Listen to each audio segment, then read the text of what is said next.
do writing an equation,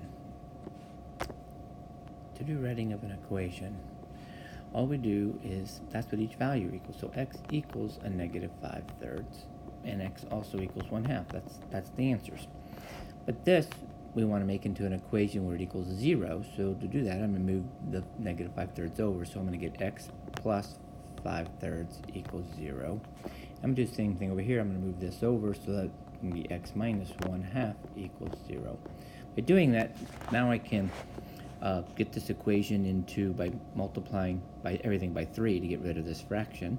So this becomes 3x plus 5 equals 0, and this becomes 2x minus 1 equals 0.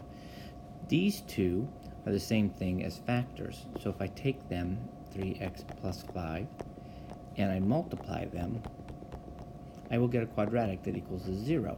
So we're just going in the reverse order. And so if I FOIL this, this becomes 6x squared. This becomes a negative 3x, 10x, and minus 5.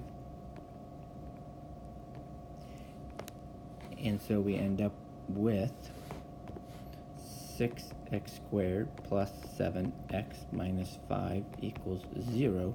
And we have our quadratic equation from these two answers. So if I were to start here like we did last time, and I said put that in the quadratic formula, we would end up with these two answers.